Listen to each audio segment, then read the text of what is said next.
help you start businesses. It doesn't matter if you've graduated, you can still come to us. Now, let me just, I did have a clicker. There we are. Thank you.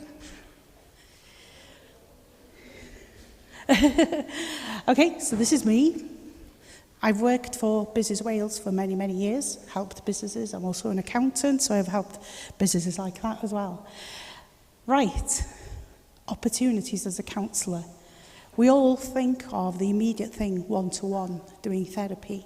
Has anybody here thought about something a bit bigger than just the one-to-one sessions with people? So, okay, lovely. Because I think in the situation that we're today, I think we need one-to-many. There's so many people in need of support. So, interest.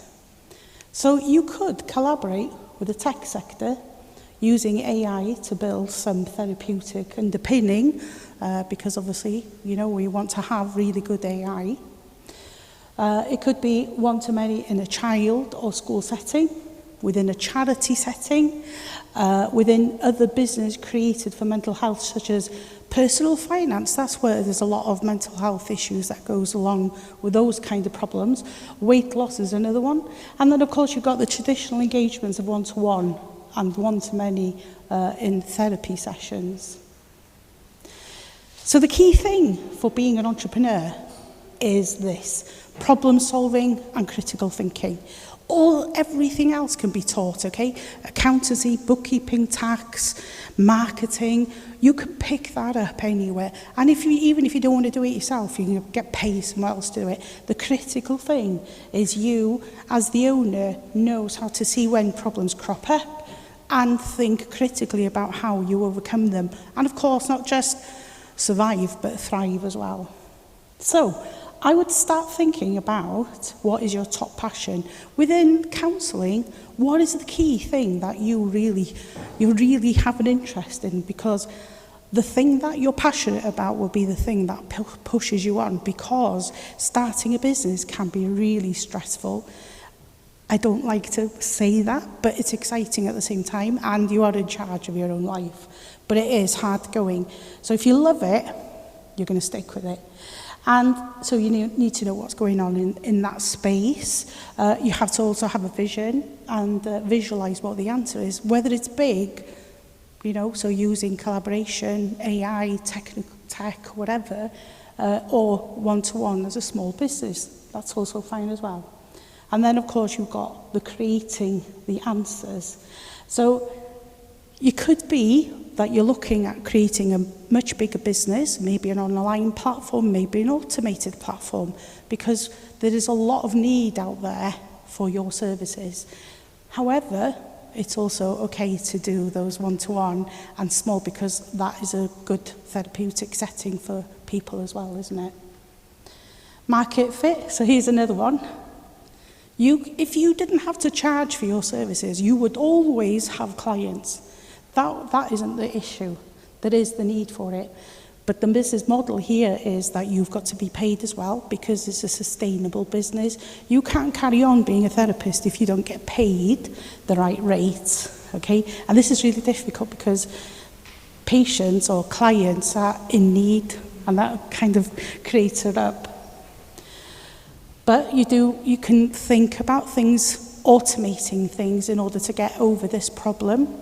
But again, it's using your therapeutic knowledge to underpin the way you design things, because that makes a big difference to how people perceive your service. Okay, so does anybody know what kind of issues are out there that you could actually kind of think about in a therapeutic setting? What could you do?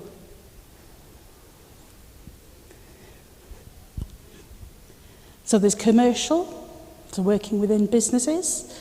There's, gosh, it could be anywhere now, working in politics, because that's quite a place at the moment that's really suffering from mental stress, because I don't know whether you think that there's anything happened after COVID and we're trying to kind of get back to normal, but we don't know what normal is anymore, you know, and that's a big learning curve. So there's opportunities here, isn't there? Okay, so this is how you go about setting up a business. And I was asked, would I do an interactive session? Okay, so I am going to ask you to form groups, and if you want to do it in your line of, in the, what am I trying to say here? If you just, in the rows, that's the one I was looking for. I also had some carbohydrates, so that's why I'm... So if you can form some groups within rows, and on the side of your chair, you will see what's called the business model canvas. So usually people in the past would have said, do a business plan, blah, blah, blah. But actually, we're moving away from that kind of thing because there's a lot of tech that we can use to think about our businesses. And this is the model canvas. So it's like a breakdown and really short, sharp thrift way of looking about starting a business. Now, I've also supplied what those boxes mean as well, okay? So if I just pick up. So you've got the blank page with all your squares for your business model. And then you've got this piece of paper which tells you what all the boxes are about. Do you have one? It should be at the end of your chair. There you go. Okay. So we are looking for key partners. That's the first box. Key activities, key resources, value proposition, customer relationships, channels, customer segments, cost structure, and revenue streams, okay? So these are the things that's required for you to think about when you're setting up your own business. So we're not going to go into the marketing and everything that side at the moment. We just want to see how you can think as an entrepreneur. So I've decided that you've got 10 minutes in your groups to think of a business idea, and it can, please, if it's related to counselling, that's even better, because that's what I want to see. And then you've got 10 minutes to fill in the form, and then when you've arranged yourself in groups, I'll be able to say how many groups there are, because I'm actually going to ask you to present, to pitch your business idea to us, okay? So, is everybody okay with what they've got to do? That's okay.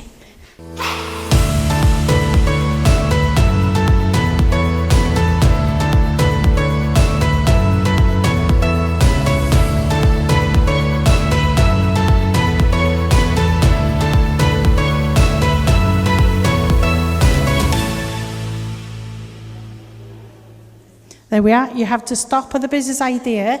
I now want you to go on to the business model canvas, which is up here. And I want you to start thinking, did you think it was going to be the form filling in 10 minutes as well? No, it's business idea to start off with, form filling for 10 minutes, and then presentation for 10 minutes. So now you have 10 minutes to fill this business model canvas, and from that, you're going to present your business idea using this canvas. So that's starting now.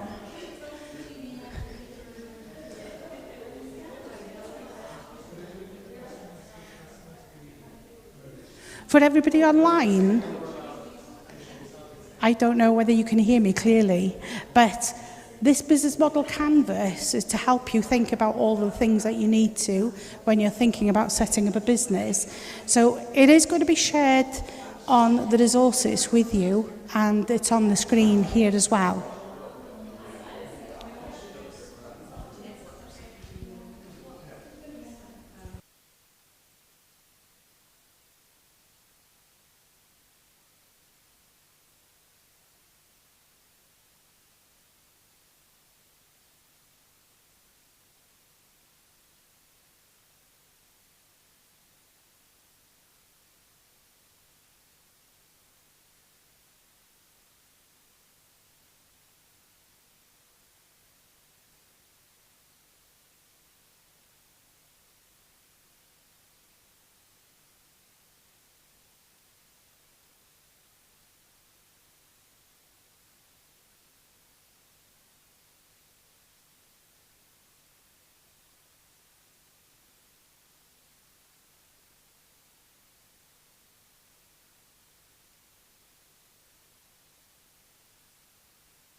You've got 3.5 minutes left.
Hello. 1 minute and you've got to do your presentations.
Hello.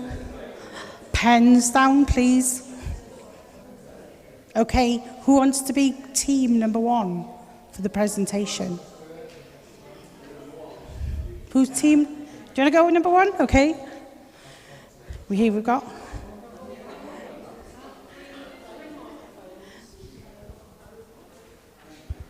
Thank you. One more. Come on, Ken, go for it. Okay. So it's me and you, Craig. Okay, that's fine. Okay. Look, we've not had a long time to prepare the pitch, but the pitch is kind of one line. There is in the performing arts and creative industries, there are a lot of incidents of well-being, safeguarding that come from productions, whether it be TV, theatre, etc. So our proposal is to actually build a counselling proposition specifically to target the creative industries. Yep. So kind of key partnerships. I co-chair a theatre company. I know some people that we could talk to. So we're also looking at kind of where's the low-hanging fruit in terms of contacts, maximising our networks. Yep. So key partnerships would be, this is Ken's idea, so we'll credit it to him, ethical bodies. So actually, could we create a form of counselling that the BACP or NCPS could say is an actual properly recognised niche? We've got Arts Council Wales that we would approach, Welsh Equity, the Welsh Writers Guild, Performing Colleges, the Eisteddfod Committee, Welsh Gov Culture Committee, blah, blah, blah, that sort of thing. So we've got a fairly decent list there. And then we've got, what do you want to do next, Craig? Customer segments? Where's customer segments? Oh yeah, so we were just having a look at what varying parts of the arts we could look at. So we've got the film industry and TV, and then we were looking at more in kind of like theatre, or looking at the actors unions or production unions, also looking into radio. Another idea was the video game industry. It's huge. There's production in there, there's actors and talent in there, and yeah, also music festivals. We were just looking about how we could, create something that could help reduce costs for these production companies. Yeah, so there's benefits to the end user, which might be, it could be execs. So the other thing is the board that I sit on, I used to sit, Shan Doyle, who was the CEO of S4C, used to sit on the same board as me. And last year, I don't know if you all saw, but there were lots of issues at S4C, and Shan Doyle unfortunately attempted to take her own life. And this got a lot of talk in Welsh Government as well, because it's really, really serious. We need to take well-being in the industry really seriously when it gets to the point that people are actually, attempting to harm themselves at that level. So I think there's a willingness in government to support it as well, so there's a potential to get the funding. And it's one of those potential win-wins where obviously you were helping people in an industry that's probably the most diverse industry, that actively recruits from all communities, and therefore it makes it an exciting and a brilliant place to work, but also challenging in terms of managing all the different needs that all those individuals have. So one of the first things that we said we would do is just create a pitch deck for the proposition and actually identify a short list of people, clients that are potentially target partners, and go and pitch the deck to them and say, what do you think of our proposition? And start getting that customer feedback, and then iterate that to then look at how we might actually develop some sort of pilot. Yeah, and we've had to look at some of the key resources that we might need as a business. So is it a business developer who could kind of... Yeah, a business development person that would go out on the road and get those contacts and networks and open the doors. Yep, we would look at obviously designing that content and getting it accredited by one of the bodies, building those relationships with the networks that we had. We'd also looked at, because obviously we're creating a counselling service, we had one idea of creating, having a big luxurious trailer that we could drive around in and take our clients into. So it was a nice, safe, confidential space. Yeah, it's like... I think this is like, hopefully everyone else likes a bit of fun too, but I quite want to do something that I'm going to find fun. And when we started talking about a counselling trailer, Ken's face really lit up there. So you can just imagine though, can't you, on the production lot where everyone's got the trailer, and actually you've then got the well-being trailer where people can come and, drop There's in. There's a jacuzzi. So, we'd have our boundaries contracted in quite early on. Jacuzzi for one. Would be fine. Yeah, so that's kind of the general gist of it. There's a wee bit more detail on there, but I think based on experience between us, where we're also talking about, we can really see where the commercial proposition is. There's a lot of hours lost in productions because of well-being issues.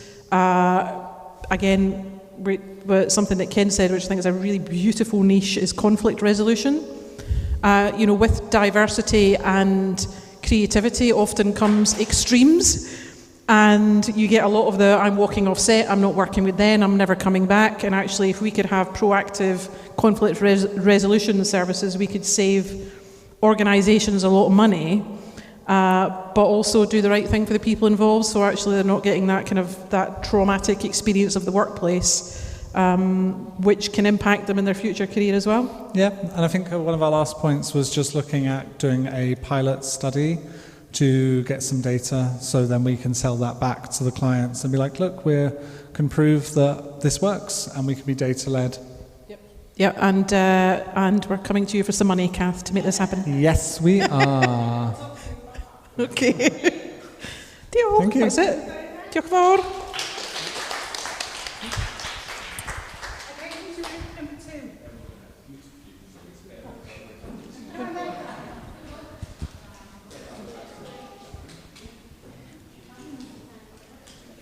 Would you hold the mic up? Yeah. People next door can hear. Yeah, okay. I've got to do it anyway. Might start, yeah, man. Okay, that's all right. Yeah. Yep. Okay. As in 4 minutes for everybody or just for us? Okay. Okay, Slay.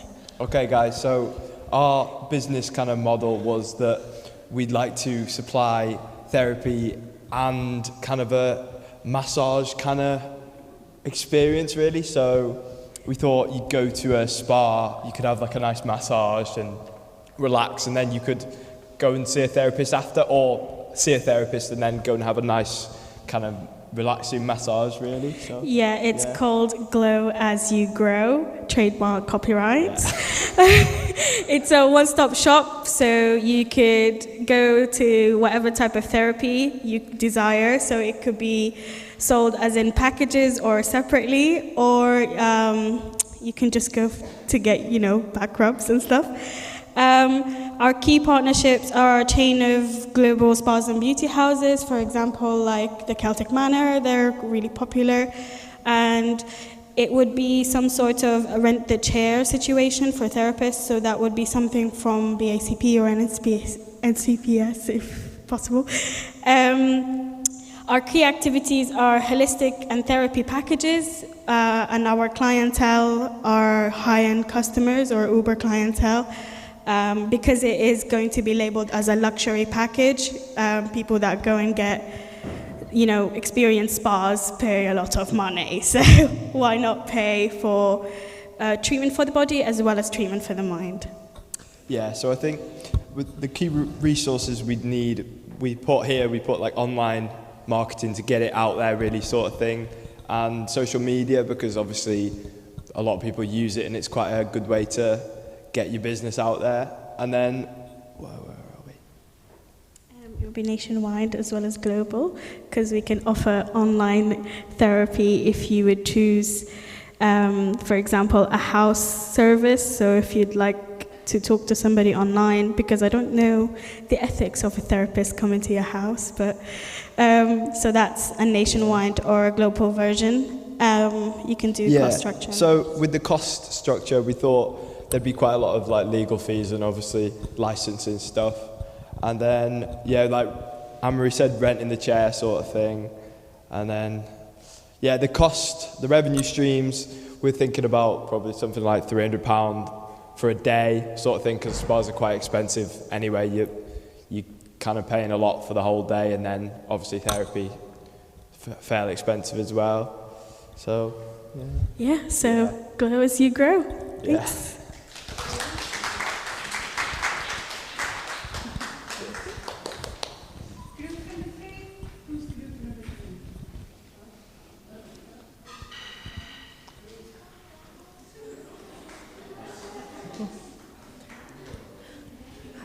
If you could you hold the microphone a little bit further away, because Definitely. of Yeah, as super far away. as we can. Hello, everybody. Hi. How do we do this then? Shall I go? Yeah. Right.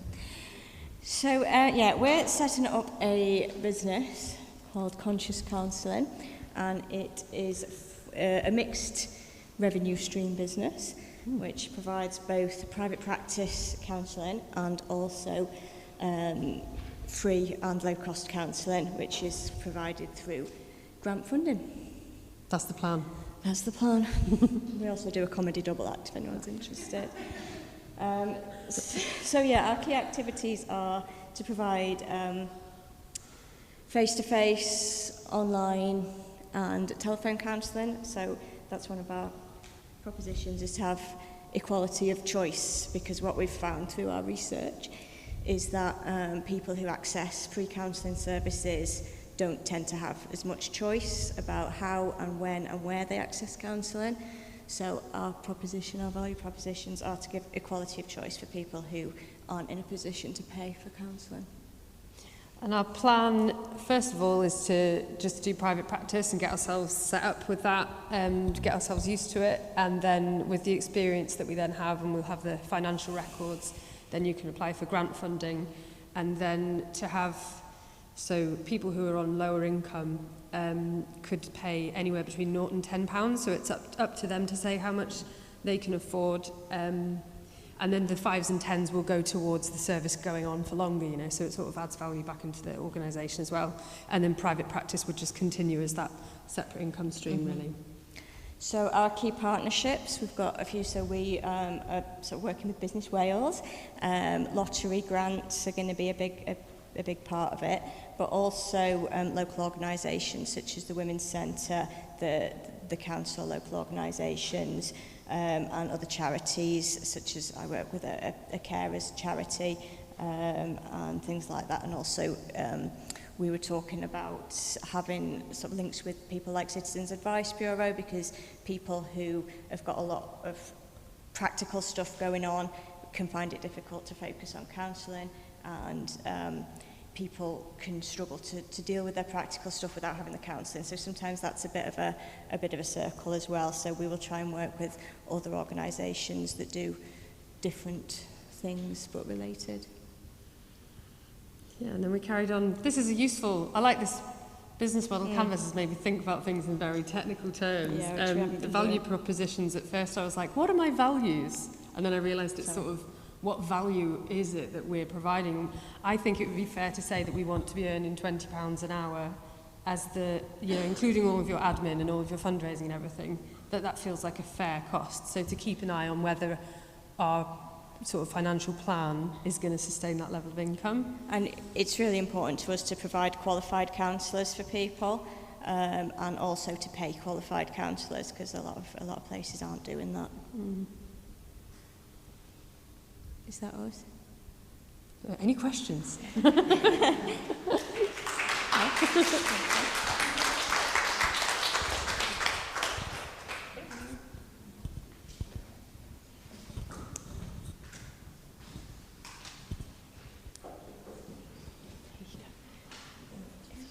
you hold the mics a bit further away because of volume? Okay. Yeah, no problem.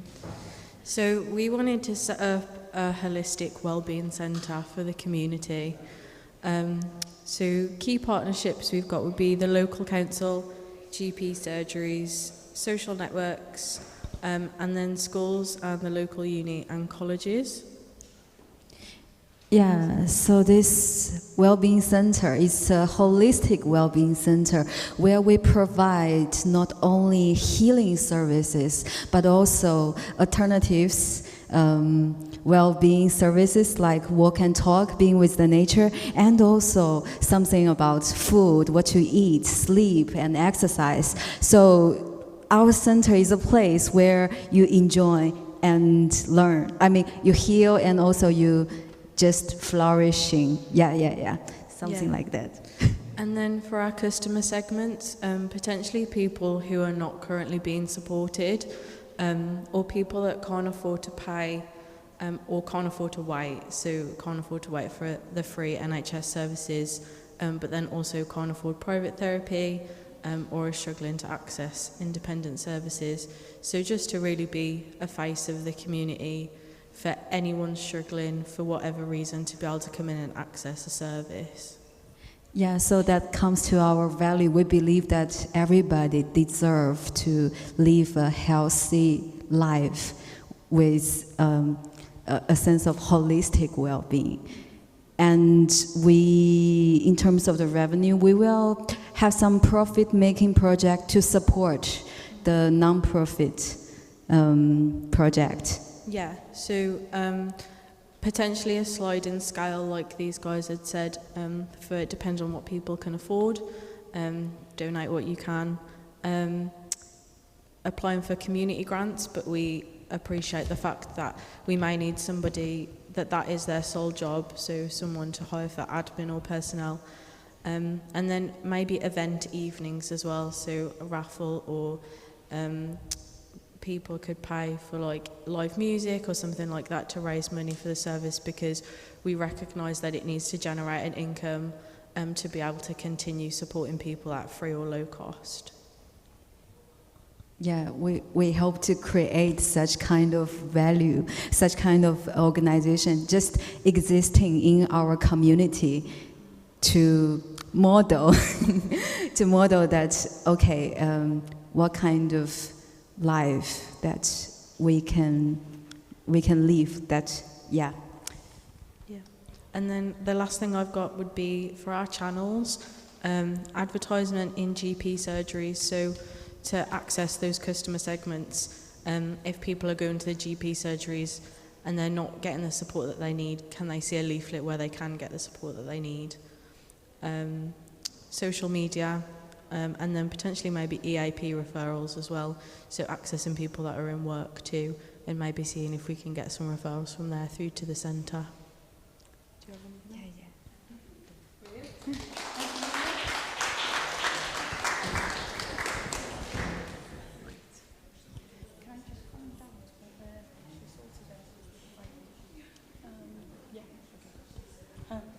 Can you put the back screen back on the...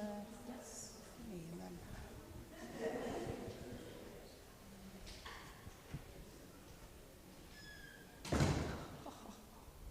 Clicker. Is the clicker there? Oh, it's there. Right. Well, so you all came up with some business proposition. But can you see, once you have your idea and then when it's targeted to, all of a sudden marketing seems, oh yeah, it's really clear, this is where I need to be.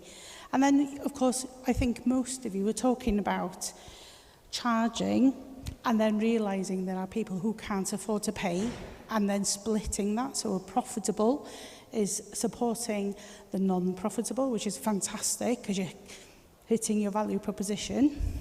Now, I think because people are coming in, I might be running out of time.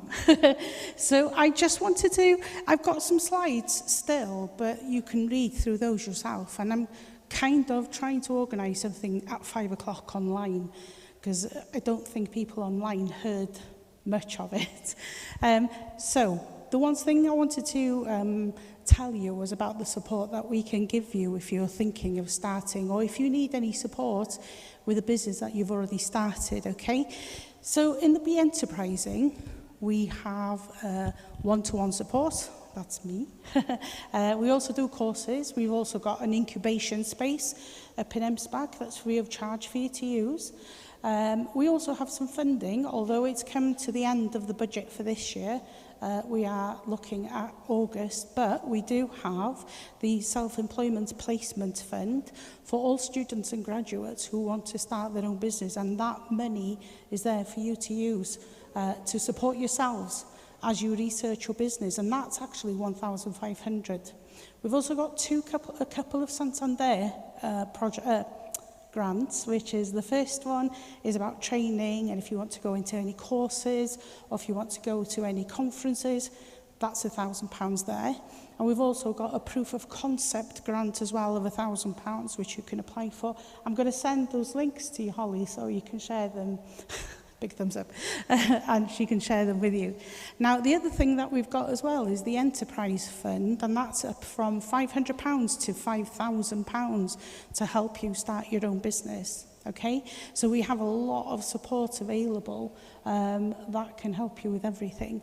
And of course, the support lasts for 3 years after you've graduated, and to be honest, it'll probably go for a bit further than that as well. I'm not going to leave you out there kind of exposed to things and being on your own. So the support is always there. Please take up what you can.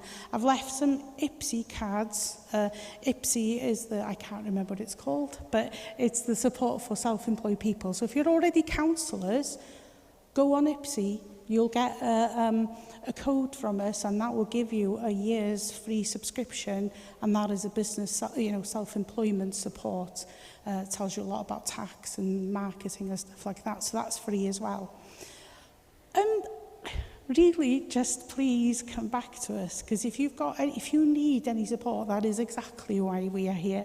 And if you feel that you would like to have something else related to business, please come back to us and say, can we have a session on bookkeeping or something, like boarding, or taxation, or collaborating with other people. Of course, we've got like tech. We've already talked about some tech input. We've got a really big tech group across North Wales, happy to collaborate. So this is how things really do start up, and having that enough people to keep the momentum going, because that's what it's all about. It's about sustainability and, of course, supporting our communities, isn't it? So I'm going to stop talking. And has anybody got any questions at all? Yeah? No. Do you know what? Anything that makes you question yourself, that's exactly what it all, and that's a daily occurrence, isn't it? Did I do right? Did I do wrong? That's really good. If it makes you think, that's exactly what it's there to do. So, any questions at all? Yeah.